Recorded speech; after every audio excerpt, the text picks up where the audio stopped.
मग हा quadratic equation याचा स्टँडर्ड फॉर्म कसा असतो, याचा जनरल फॉर्म कसा असतो, हे सुद्धा पाहणं तितकंच महत्त्वाचं आहे, बरोबर का नाही. हे क्वाड्रॅटिक इक्वेशन आपल्याला मिळालं, परंतु याचा फॉर्म कसा आहे, जनरल फॉर्म कसा आहे, त्यानंतर हे जे क्वाड्रॅटिक इक्वेशन आपल्याला मिळणार आहे ते आपल्याला कशा पद्धतीने सोडवता येईल ते पण महत्त्वाचं आहे. मित्रांनो, मागील सेशनमध्ये आपण linear equations in two variable हा चॅप्टर कंप्लीट केला. म्हणजे बोर्डाच्या दृष्टिकोनातून आपले जवळजवळ 12 मार्क्स फिक्स झाले. जर तो व्हिडिओ तुम्हाला समजला असेल तर तुम्हाला 12 मार्क्स मिळाले असं तुम्ही समजा.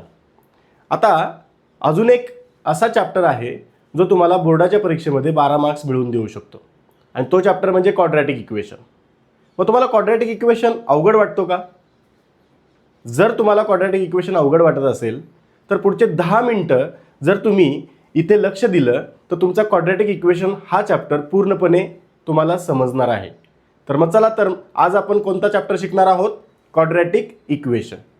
बघा, क्वाड्रॅटिक इक्वेशन शिकत असताना सुरुवातीला आपल्याला इयत्ता 9वी मध्ये पॉलिनॉमियल नावाचा एक चॅप्टर आपण शिकलो होतो. मग तो पॉलिनॉमियल नावाचा चॅप्टर जो आहे, पॉलिनॉमियल म्हणजे काय असतं हे आपल्याला आज शिकायचं आहे. मग सुरुवातीला आपण पॉलिनॉमियल्स काय असतं हे शिकल्यानंतर क्वाड्रॅटिक इक्वेशनकडे जाणार आहोत. ओके, मग आता पॉलिनॉमियल काय असतं? काय वाटतं तुम्हाला पॉलिनॉमियल काय असतं? आपण अल्जेब्रिक एक्सप्रेशन पाहिलं होतं, ज्याच्यामध्ये बघा काय पाहिलं होतं आपण? Algebraic expression. ओके, या अल्जेब्रिक एक्सप्रेशनमध्ये आपण काय केलं होतं? तर combination of variable, constant, number and operation, बरोबर ना, या सगळ्याचं कॉम्बिनेशन आपण केलं त्यावेळेस आपल्याला काय मिळालं होतं? तर अल्जेब्रिक एक्सप्रेशन मिळालं होतं, बरोबर. मग अल्जेब्रिक एक्सप्रेशनमध्ये आपल्याला पॉवर कोणतीही असू शकते, म्हणजे पॉवर एक्सच्या डोक्यावरती असणार. For example 2x². तर हा एक काय आहे? अल्जेब्रिक एक्सप्रेशन आहे. आणि या अल्जेब्रिक एक्सप्रेशनमध्ये एक्सची जी काय पॉवर आहे ती किती आहे? 2 आहे, बरोबर का नाही. इथे आपण असे सुद्धा लिहू शकतो 2x⁻⁻², बरोबर. म्हणजे या ठिकाणी पॉवर निगेटिव्ह सुद्धा असू शकते. कुठे? अल्जेब्रिक एक्सप्रेशनमध्ये. मग पॉलिनॉमियल काय असतं? महत्त्वाचा प्रश्न. हे आपण शिकलो आहे कुठं? तर इयत्ता 9वी मध्ये. मग पॉलिनॉमियल काय असतं? तर पॉलिनॉमियलमध्ये आपण पॉवर निगेटिव्ह घेऊ शकत नाही, बरोबर ना. मग आपल्याला पी ऑफ एक्स, पॉलिनॉमियल आपण पी ऑफ एक्सने रिप्रेझेंट करायचो. P of X is equals to a0 plus a1x plus a2x² plus a3x³ plus dot dot dot dot an(x⁻n). याच्यामध्ये a0, a1, a2, a3, an हे सगळे coefficient आहेत, आणि हे coefficient कसे आहेत? तर रिअल नंबर्स आहेत, बरोबर. आणि याच्या डोक्यावर असणाऱ्या ज्या पॉवर्स आहेत त्या कशा आहेत? Belongs to that n belongs to whole number. Okay, म्हणजे होल नंबर म्हणजे काय? It can be 0, 1, 2, 3, 4 and so on. म्हणजे तुम्ही 0 पासून पुढचा कोणताही पॉझिटिव्ह नंबर इथे पॉवरला घेऊ शकता, बरोबर ना. म्हणजे पॉलिनॉमियलमध्ये काय येतात? निगेटिव्ह पॉवर येत नाहीत. ही गोष्ट तर लक्षात आली. मग आता पॉलिनॉमियलमध्ये आपण टाइप्स ऑफ पॉलिनॉमियल शिकलो होतो. काय शिकलो होतो? Types of polynomial. मग पॉलिनॉमियलचे टाइप्स 2 पद्धतीने पडतात. पहिली गोष्ट काय? तर त्याच्या टर्म्सनुसार, नंबर ऑफ टर्म्स किती आहेत त्याच्यामध्ये, त्यानुसार पॉलिनॉमियलचे टाइप्स पडतात, बरोबर ना. मग बघा, याच्यामध्ये आपण पाहू शकतो, इथे आपण पाहू शकतो पॉलिनॉमियलचे 2 टाइप्स पडतात. 2 म्हणजे 2 पद्धतीने टाइप्स पडतात. एक म्हणजे टर्म आणि दुसरं म्हणजे डिग्री. दुसरं म्हणजे काय? डिग्री, बरोबर आहे. मग टर्मनुसार काय? जर समजा आपल्याकडे एक टर्म असेल तर त्याला आपण मोनोमियल म्हणायचो, बरोबर. एक टर्म. जर समजा आपल्याकडे 2 टर्म्स असतील तर आपण त्याला बायनॉमियल म्हणायचो, बरोबर. जर आपल्याकडे 3 टर्म असतील तर त्याला आपण ट्रायनॉमियल म्हणायचो. काय म्हणायचो? ट्रायनॉमियल. 3 टर्म, करेक्ट आहे. ह्या अशा पद्धतीच्या 3 टर्म्स आपल्याला मिळालेल्या आहेत, बरोबर ना. आणि जर 3 पेक्षा जास्त टर्म्स असतील तर आपण त्याला काय म्हणायचो? पॉलिनॉमियल म्हणायचो. ओके, हे झालं टर्मनुसार. आता डिग्रीनुसार त्याचे टाइप्स काय पडतात? मग जर समजा 0 डिग्री असेल तर काय येतं? 1 डिग्री असेल तर काय येतं? 2 डिग्री असेल तर काय येतं? आणि 3 डिग्री असेल तर काय येतं? तर ते आपण पाहूया. समजा आपली 0 डिग्री आहे. 0 डिग्री किती आहे? 0. मग 0 डिग्री जर असेल तर त्या पॉलिनॉमियलला आपण कॉन्स्टंट पॉलिनॉमियल म्हणायचो. काय म्हणायचो आपण त्याला? Constant polynomial. बरोबर, लक्ष द्यायचं आहे. Constant polynomial. जर समजा 1 डिग्री असेल, 1 डिग्री असेल, तर 1 डिग्री असेल तर त्याला आपण लिनियर पॉलिनॉमियल म्हणायचो. काय म्हणायचो आपण त्याला? Linear polynomial. बरोबर. जर समजा 2 डिग्री असेल तर त्याला आपण क्वाड्रॅटिक पॉलिनॉमियल असं म्हणायचो. काय म्हणायचो? Quadratic polynomial. बरोबर. डिग्री 3 असेल तर आपण त्याला क्युबिक पॉलिनॉमियल म्हणायचो. काय म्हणायचो? तर क्युबिक पॉलिनॉमियल. करेक्ट आहे. आणि डिग्री 4 असेल तर त्याला कॉर्टिक किंवा बाय क्वाड्रॅटिक पॉलिनॉमियल आपण असं म्हणतो. काय म्हणतो आपण त्याला? Bye quadratic. करेक्ट आहे. तर टर्मनुसार आणि डिग्रीनुसार पॉलिनॉमियल्सचे असे टाइप्स मिळतात आपल्याला. मग आता आपल्याला पाहायचंय की क्वाड्रॅटिक पॉलिनॉमियल याच्यावरूनच आपल्याला काय करायचंय? पुढे क्वाड्रॅटिक इक्वेशनमध्ये जायचंय. मग क्वाड्रॅटिक इक्वेशन आणि पॉलिनॉमियलमध्ये फरक काय आहे? तर इथे क्वाड्रॅटिक पॉलिनॉमियल ही P of X is equals to, आपण जो फॉर्म पाहिला होता, a0 plus a1x plus a2x dot dot dot plus an x raise to the power n या टाईपमध्ये असतं. बरोबर ना? मग इथे क्वाड्रॅटिकचा फॉर्म कसा असतो? मग याच्या आपल्याला जनरल फॉर्म म्हणजे या प्रत्येक पॉलिनॉमियल कशी एक्सप्रेस केली जाते हे सुद्धा आपल्याला पाहणं तितकंच जास्त महत्त्वाचं आहे. मग आपण पाहूया की हे कशा पद्धतीने आपल्याला करता येईल. ओके, तुम्ही पाहू शकता इथे, हे मी असं वरती ठेवतो. ओके, आता कॉन्स्टंट पॉलिनॉमियल जी आहे ती कशी दाखवतात? P of X is equals to K या फॉर्मने दाखवतात. कॉन्स्टंट पॉलिनॉमियल कशी दाखवतात? तर P of X is equals to K. आता पुढे बघा, लिनियर पॉलिनॉमियल कशी दाखवतात? तर P of X is equals to A X plus B. आता हा इथला के जो आहे तो K belongs to real number. K belongs to real number. तो के ची व्हॅल्यू कुठल्याही रिअल नंबर असू शकते. तो काय असणार आहे? Constant polynomial. ओके, इथे linear polynomial P of X is equals to A X plus B. याच्यामध्ये ए तुमचा काय नसू शकतो? Not equals to 0 and A B belongs to काय असणार आहे? Real number. Correct. A B belongs to काय असणार आहे? रिअल नंबर असणार आहे. मग ही झाली तुमची लिनियर पॉलिनॉमियल. त्यानंतर आपल्याला घ्यायचं आहे क्वाड्रॅटिक पॉलिनॉमियल. काय घ्यायचं आहे आपल्याला? Quadratic polynomial. ती कशी असणार आहे? तर ए x square plus B x plus C. याच्यामध्ये सुद्धा ए नॉट इक्वल्स टू 0 आणि ए बी सी या बिलॉंग्स टू काय असणार आहेत? रिअल नंबर असणार आहे. हा झाला तुमचा क्वाड्रॅटिक पॉलिनॉमियलचा म्हणजे क्वाड्रॅटिक पॉलिनॉमियल अशा पद्धतीने आपण काय करू शकतो? रिप्रेझेंट करू शकतो. पुढे आहे आपल्याकडे क्युबिक पॉलिनॉमियल. मग that is it can be written as P of X is equals to A X cube plus B X square plus C X plus D. आणि याच्यामध्ये सुद्धा पुन्हा ए नॉट इक्वल्स टू 0 आणि पुढे A B C D belongs to काय असणार आहेत? Real number असणार आहेत. आणि पुढे आहे बाय क्वाड्रॅटिक, म्हणजेच त्याच्यामध्ये डिग्री किती आहे रे आता एक्सची? हायेस्ट 4 आणि पुढे B X cube C X square D X plus E and so on like this. So हे त्याचे काय आहेत? फॉर्म आहेत. पॉलिनॉमियल्सचे काय आहेत? फॉर्म आहेत. अशा पद्धतीने आपण पॉलिनॉमियल्स काय करू शकतो? रिप्रेझेंट करतो. आता तुम्ही इथे पाहू शकता या पॉलिनॉमियलमध्ये एकच व्हेरिएबल आहे. किती व्हेरिएबल आहेत? एकच व्हेरिएबल आहे. आणि याची डिग्री कशावरून ठरते? Degree of this polynomial. तर याच्यामध्ये हायेस्ट व्हेरिएबल म्हणजे व्हेरिएबलची हायेस्ट पॉवर कोणती आहे? ओके, ज्या टर्मची हायेस्ट पॉवर आहे ती पॉवर त्या पॉलिनॉमियलची काय ठरते?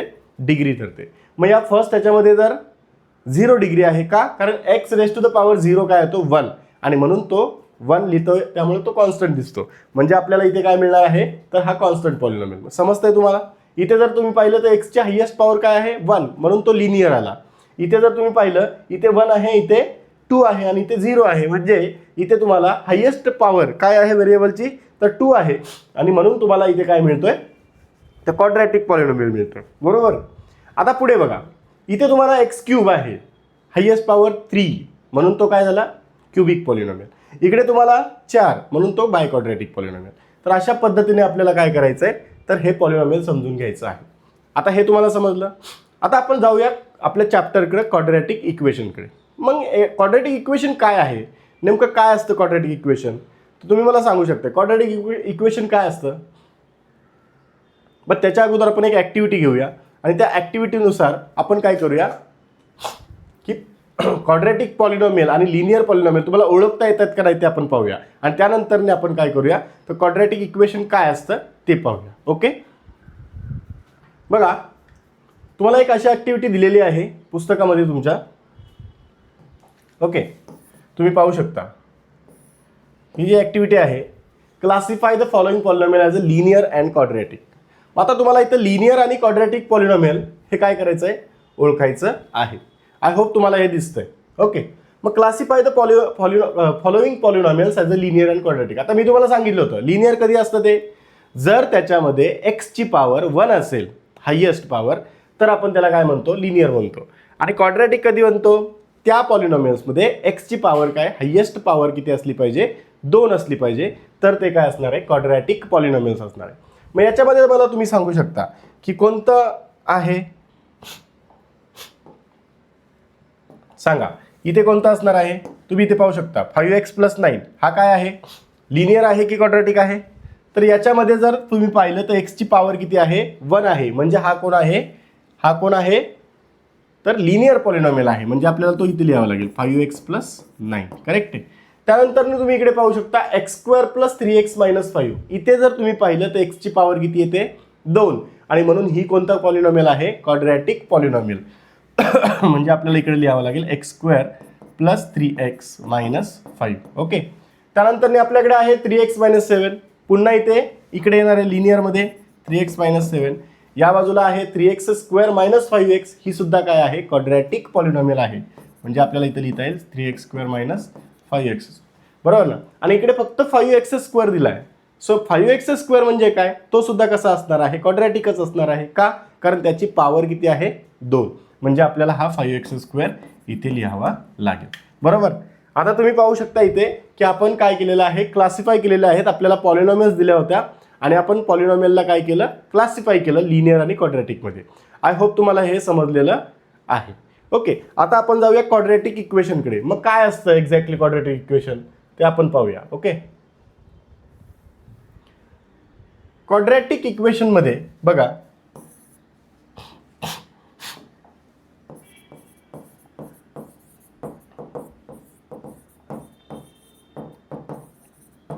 क्वाड्रॅटिक इक्वेशनमध्ये आपल्याला क्वाड्रॅटिक पॉलिनॉमियल ही काय करायचं आहे, 0 बरोबर इक्वेट करायचं आहे. बरोबर ना. आणि जे इक्वेशन मिळणार आहे ते इक्वेशन म्हणजेच काय असणार आहे, आपलं quadratic equation.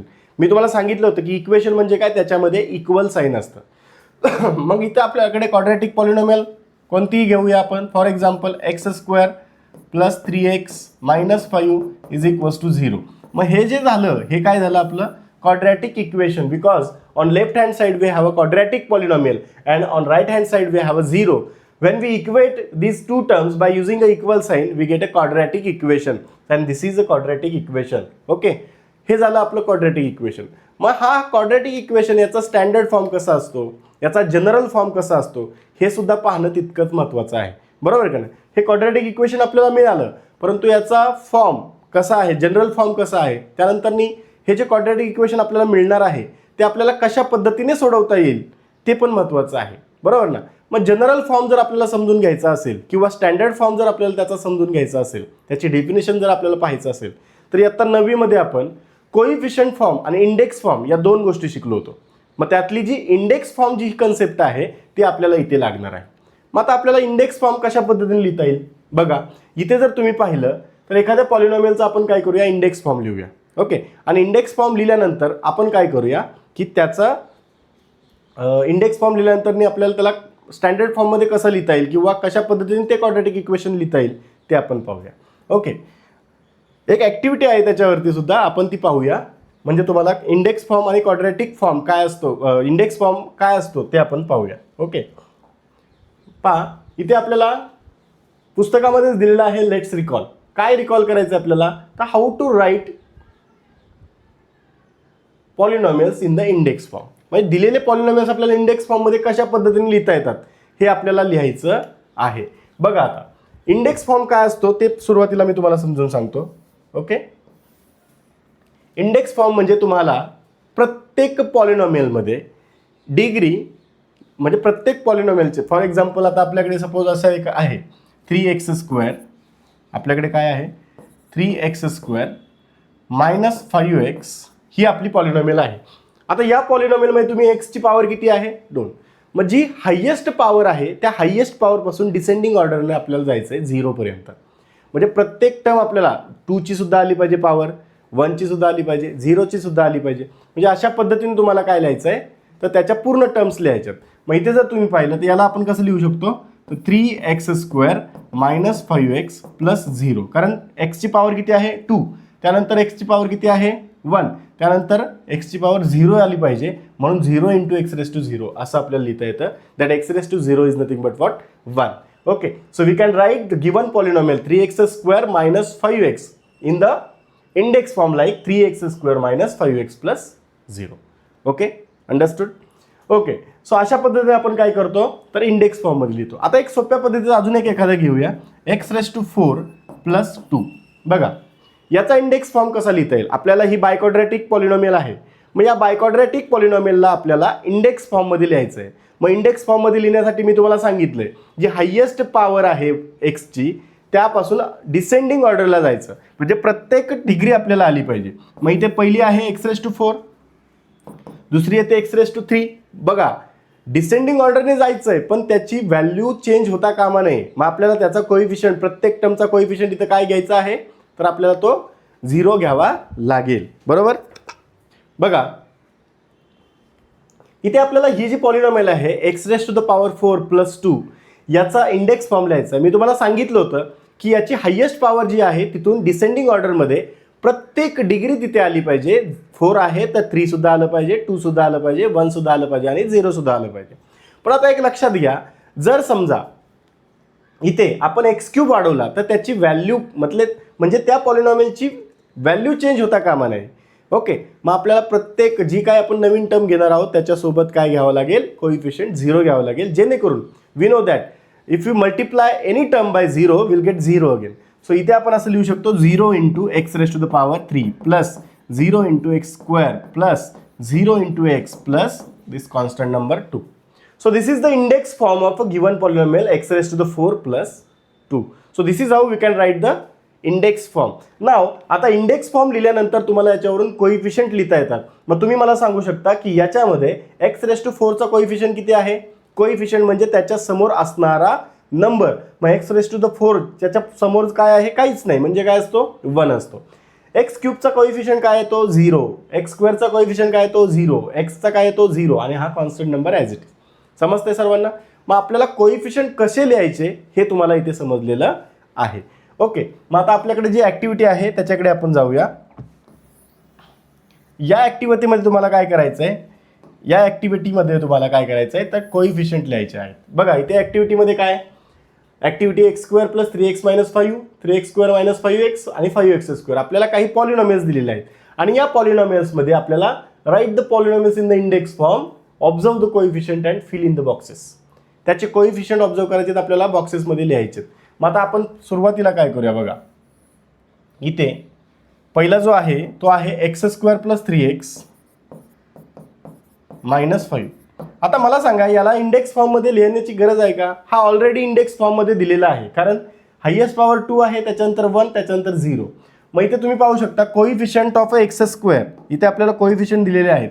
Coefficient of x² काय दिला आहे 1, 3 अँड 5. बरोबर ना. पण हे यांनी कशात दिलेलं आहे पूर्ण याचं दिलेलं आहे. बरोबर का नाही प्रत्येक याचं. बट ठीक आहे, आपण काय करूया सर्व पॉलिनॉमियल्स अगोदर इंडेक्स फॉर्ममध्ये लिहून घेऊया आणि त्यानंतर आपण त्याचे कोइफिशियंट लिहूया. दुसरा जो आहे 3x² - 5x त्याला आपण कसं लिहू शकतो तर इथे लिहून दिलेलं आहे त्यांनी. बघा 3x² - 5x + 0 कसं लिहिलेलं आहे 3x² - 5x + 0. त्यानंतर 5x² + 0 × x + 0. या तीन पॉलिनॉमियल तुम्हाला अशा इंडेक्स फॉर्ममध्ये अशा पद्धतीने लिहिता येतील. आता तुम्ही इथे पाहू शकता कोइफिशियंट ऑफ x² काय आहे इथे कोइफिशियंट ऑफ x² काहीच नाही म्हणजे 1 असतो. सो 1. ओके, त्यानंतर काय आहे त्यानंतर इथे 3 आहे म्हणून हा 3, त्यानंतर इथे 5 आहे म्हणून हा 5. ठीक आहे. आता कोइफिशियंट ऑफ x सांगा बरं इथे काय आहे 3 करेक्ट आहे म्हणून हा 3 लिहिलेला आहे. इथे काय आहे -5 म्हणजे इथे आपल्याला लिहावं लागेल -5 करेक्ट आहे. And what 0 because in a third polynomial the coefficient of x is 0 आणि म्हणून आपल्याला इथे बॉक्समध्ये काय लिहावं लागेल 0 लिहावं लागेल. पुढे तुम्ही पाहू शकता कॉन्स्टंट टर्म्स आर. आता या पॉलिनॉमियल्समध्ये कॉन्स्टंट टर्म्स काय आहेत? पहिल्या याच्यामध्ये काय येते रे? -5, म्हणजे तुम्हाला इथं लिहावं लागेल -5. इकडे काय येतो? 0. इकडे काय येतो? 0. म्हणजे अशा पद्धतीने तुम्हाला हा बॉक्स कंप्लीट करायचा होता. आणि याच्यामुळे तुम्हाला काय समजलं इथे? तर इंडेक्स फॉर्म काय आहे आणि त्याचे कोइफिशियंट कसे लिहायचे असतात. बघा इथे मी कोइफिशियंट विथ साईन घेतलेले आहेत. तुम्ही पाहू शकता या सेकंड पॉलिनॉमियलमध्ये एक्सचा जो कोइफिशियंट आहे तो 5 लिहिला नाहीये मी. काय लिहिलाय? -5. म्हणजे तुम्हाला विथ साईन ते कोइफिशियंट लिहायचे आहेत. आय होप तुम्हाला इथपर्यंत समजलेलं आहे. आता याच्यानंतर आपल्याकडे आपण काय पाहूया की what is the standard form of a quadratic equation. मग स्टँडर्ड फॉर्म काय असतो क्वाड्रॅटिक इक्वेशनचा आपण तो पाहूया. बघा आता standard form of a quadratic equation. मग इथं तुम्ही पाहू शकता, तुम्हाला दिसतं हे बघा, दिसत नसेल तर सांगा मला. ओके, दिसतंय हे आता? येस. तुम्ही इथं पाहू शकता standard form of quadratic equation काय दिलेलं आहे? तर the equation involving one variable with all indices as whole numbers and having 2 as the maximum index of the variable is called a quadratic equation. बरोबर ना? असं एक आपल्याला इक्वेशन हवं आहे ज्याच्यामध्ये वन व्हेरिएबल इन्व्हॉल्व असावं आणि त्याचा म्हणजे त्याचा इंडेक्स, हायेस्ट इंडेक्स किती असला पाहिजे? All indices as a whole numbers. आपण पाहिलं पॉलिनॉमियलच्या पुढे येतोय म्हणजे तिथे आपण होल नंबर्सच पाहिलं होतं. म्हणजे इथे सुद्धा काय होल नंबर्सच असणार. And having 2 as the maximum index of the variable. म्हणजे जो कोणता व्हेरिएबल असेल त्याचा मॅक्सिमम इंडेक्स हा काय असला पाहिजे? तिथे 2 असला पाहिजे. आणि जर तो 2 असेल तर त्याला आपण काय म्हणतो? क्वाड्रॅटिक इक्वेशन म्हणतो. पुढे त्यांनी इथे जाऊन आपल्याला काय दिलेलं आहे बघा. इथे तुम्ही जाऊन पाहू शकता की general form is, okay, what is the general form. इथे तुम्ही पाहू शकता general form is ax² + bx + c = 0. बरोबर ना? ax² + bx + c = 0. हा इथे काय आहे? General form. बरोबर, ax² + bx + c = 0. याच्यामध्ये in ax² + bx + c = 0, a, b, c are real numbers. Okay, what is a, b and c? A is the coefficient of x², b is the coefficient of x, and c is the constant number. So this a, b and c belongs to what? Real number. Okay, and a is not equals to 0. a should not equals to 0. हा a आपण 0 घेऊ शकत नाही. का? कारण तो जर 0 आला तर हे क्वाड्रॅटिक राहील का? नाही. ते काय कन्वर्ट होईल? कशामध्ये कन्वर्ट होईल? लिनियरमध्ये कन्वर्ट होईल. सो हा a आपण 0 घेऊ शकत नाही. ओके, आता पुढे बघा. सो आपण असं म्हणू शकतो की ax² + bx + c = 0 is the general form of a quadratic equation. मग आता इथून पुढे लक्षात ठेवायचं आहे की जर कोणी तुम्हाला विचारलं की what is a general form of a quadratic equation, तुम्ही बिंदास्त सांगू शकता काय? तर ax² + bx + c = 0 is a general form, or you can say it is a standard form of a quadratic equation. समजतंय सर्वांना? ओके, मग आता आपण इथपर्यंत काय पाहिलं? तर standard form of quadratic equation काय असतं आणि general form of quadratic equation काय असतं. दोन्ही पण सेमच असतं, वेगळं काही नाही आहे. Okay, so ax² + bx + c = 0. अशा पद्धतीने आपण काय पाहिलं की standard form of quadratic equation आणि general form of quadratic equation काय आहे हे आपण पाहिलेलं आहे. मग आता याच्या पुढे एक ॲक्टिव्हिटी असणार आहे. काय ॲक्टिव्हिटी असणार आहे? तर तुम्हाला काय करावं लागणार आहे की क्वाड्रॅटिक इक्वेशन आहे का नाही हे ओळखायचं आहे. मग आता पहा, जसं आपण लिनियर इक्वेशन्स इन 2 व्हेरिएबलमध्ये पाहिलं होतं की काही क्वेश्चन तुम्हाला ओळखायला येतात की check whether the given equations are linear equations in 2 variables or not. Same to same तुम्हाला इथे सुद्धा बोर्डमध्ये, लक्षात घ्या, बोर्डमध्ये याच्यावरती 100% एक प्रश्न 1 मार्कला असतो म्हणजे असतोच. तुम्हाला इथे विचारलं जातं की दिलेलं इक्वेशन हे क्वाड्रॅटिक आहे का नाही. या वर्षीच्या बोर्ड एक्झाममध्ये सुद्धा हा प्रश्न आला होता. ओके, सो तुम्हाला इथे ओळखायला विचारतात की दिलेलं इक्वेशन हे क्वाड्रॅटिक इक्वेशन आहे का नाही ते ओळखा. किंवा MCQ मध्ये तुम्हाला असे प्रश्न येतात 1, 2, 3, 4 आणि तुम्हाला म्हणतात की यापैकी कोणतं क्वाड्रॅटिक इक्वेशन आहे हे ओळखा. बरोबर, मग आपण आता काही एक ॲक्टिव्हिटी घेऊया आणि त्या ॲक्टिव्हिटीनुसार क्वाड्रॅटिक इक्वेशन आहे का नाही हे ओळखूया. आणि जर ते असेल तर त्याला आपण जनरल फॉर्ममध्ये लिहिण्याचा प्रयत्न करूया. आणि जनरल फॉर्ममध्ये लिहिल्यानंतर आपण त्याचे कोइफिशियंट म्हणजेच x² चा कोइफिशियंट काय आहे, आता इथे जर आपल्याकडे ए बी सी आहे, मग आपण असं म्हणूया की या ए बी सीच्या व्हॅल्यूज काय येतील ते आपण त्या ॲक्टिव्हिटीमध्ये पाहूया. ओके, बघा ॲक्टिव्हिटी कशी आहे, just minute. Okay, so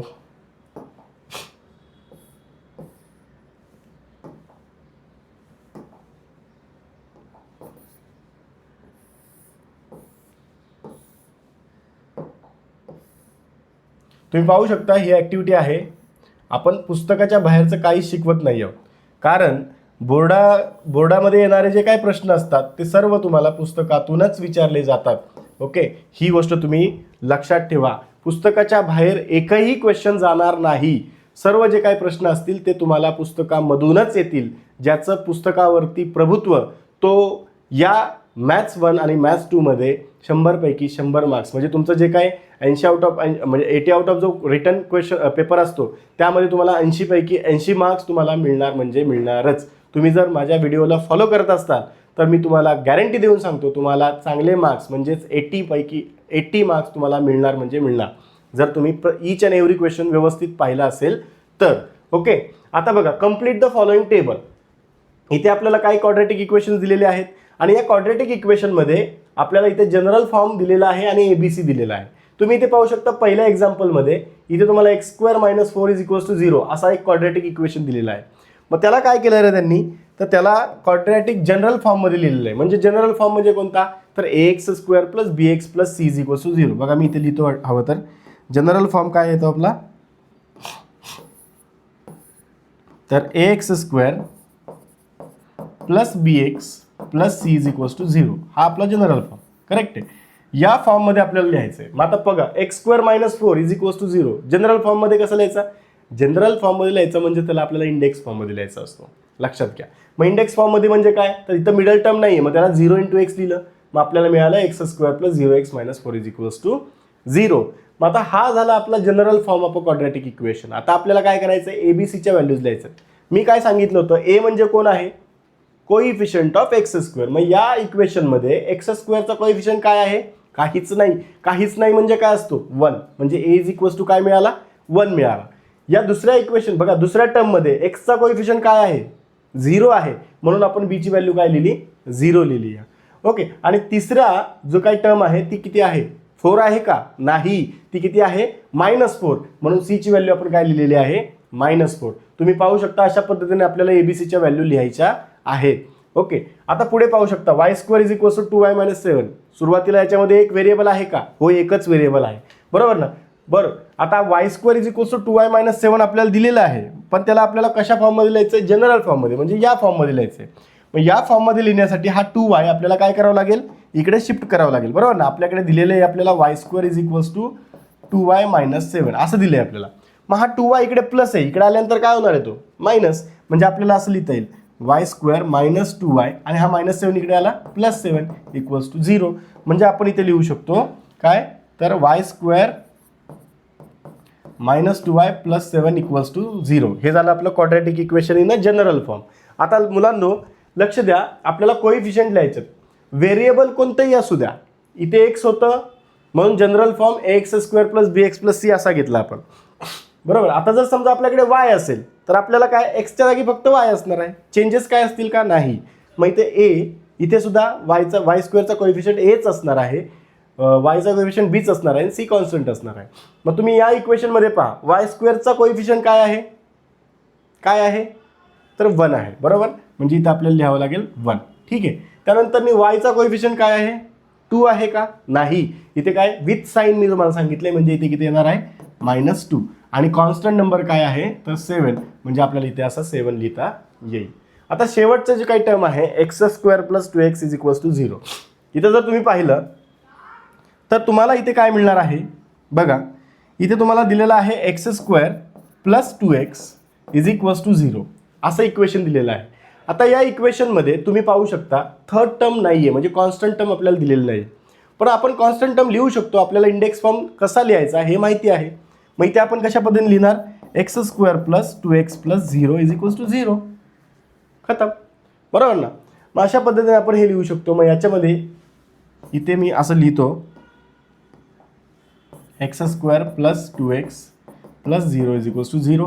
okay, मग इथे आला कोइफिशियंट 1, इथे आला 2 आणि कॉन्स्टंट टर्म काय आली 0 आली. मग अशा पद्धतीने आपण ही ॲक्टिव्हिटी काय करतोय कंप्लीट करतो आहे. ओके, आता बघा प्रश्न कसा येतो एक्झाममध्ये. तुम्हाला असा सुद्धा एक प्रश्न येतो बोर्डच्या एक्झाममध्ये बरं का. Compare the given quadratic equation with a general form of a quadratic equation and write the values of A B and C. A B सीच्या व्हॅल्यूज लिहायला येतात. ओके, मग तुम्ही त्या ए बी सीच्या व्हॅल्यू अशा पद्धतीने कम्पेअर करून लिहू शकता. आय होप तुम्हाला हे समजलेलं आहे. ठीक आहे, आता यानंतरने आपल्याला काही एक्झाम्पल्स पाहिजे आहे की काय एक्झाम्पल आहे. Decide which of the following are quadratic equations. म्हणजे आपल्याला काही क्वाड्रॅटिक इक्वेशन दिलेले आहेत. जसं की मी तुम्हाला सांगितलं की कशा पद्धतीने आपल्याला ते लिहायचं असतं ते आपण आता पाहणार आहोत. ओके, मग आता काही एक्झाम्पल्स आहेत ते एक्झाम्पल आपण घेऊया.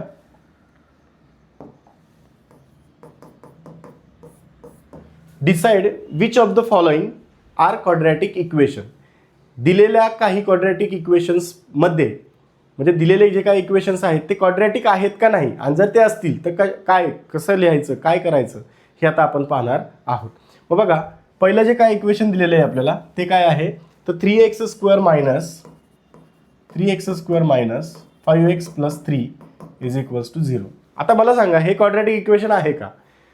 तुम्ही सांगू शकता इथे की हां हे क्वाड्रॅटिक इक्वेशन आहे, कारण in this equation x is the only variable. Yes, कारण इथे तुम्हाला फर्स्ट टर्ममध्ये एक्स दिसतोय, सेकंड टर्ममध्ये एक्स दिसतोय आणि थर्ड टर्म तर कॉन्स्टंटच आहे. त्यामुळे in this equation x is the only variable and maximum index of x. What is the maximum index of x here? So here the maximum index of x is 2.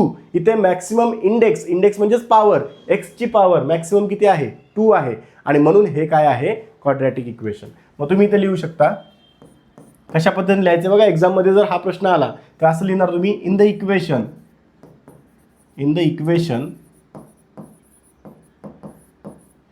3x² minus 5x plus 3 is equals to 0. X is the only variable. Okay, X is the only variable and maximum index,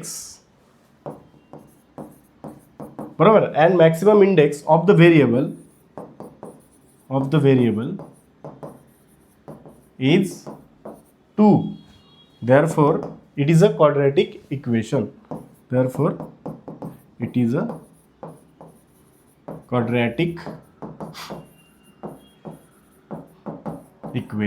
समजलं. तर मग जर तुम्हाला प्रश्न आला की which of the following is a quadratic equation or not, which of the following are quadratic equation or not, तर तुम्ही अशा पद्धतीने लिहू शकता. In the equation 3x² minus 5x plus 3 is equals to 0. X is the only variable and maximum index of x or variable is 2. Therefore it is a quadratic equation. Okay, दुसरा एक question आहे बघा. Second 9y² plus 5 is equals to 0. सांगा बरं याच्यामध्ये y is the only index, y is the only variable here. Again in this equation 9y² plus 5 is equals to 0. Y is the only variable and maximum power or maximum index of variable y is what 2. Therefore we can say that it is also a quadratic equation. So इथे सुद्धा तुम्ही लिहू शकता in the equation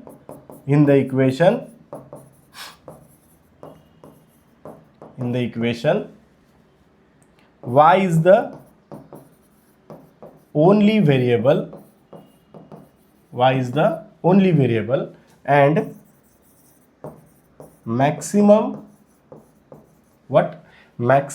index of the variable is 2. Therefore it is a quadratic equation.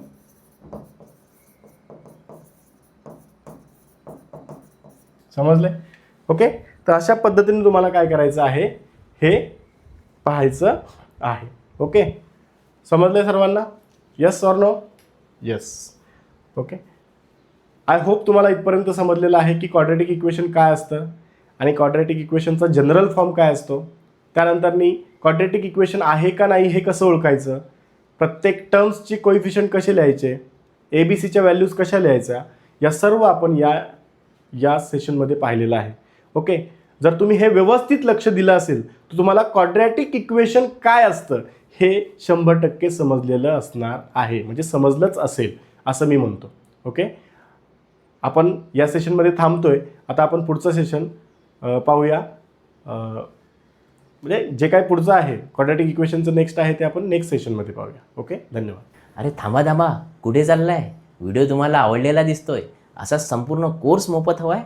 मग फक्त एकच छोटंसं काम तुम्हाला करायचं आहे, ते म्हणजे व्हिडिओला लाईक करायचं आहे, कमेंटमध्ये फुल कोर्स टाईप करायचं आहे, हा व्हिडिओ तुमच्या मित्रांना फॉरवर्ड करायचा आहे आणि सर्व सोशल मीडिया हँडल जसं फेसबुक, व्हॉट्सअप स्टॅटस, इंस्टाग्राम स्टोरीला आपला व्हिडिओ शेअर करायचा आहे.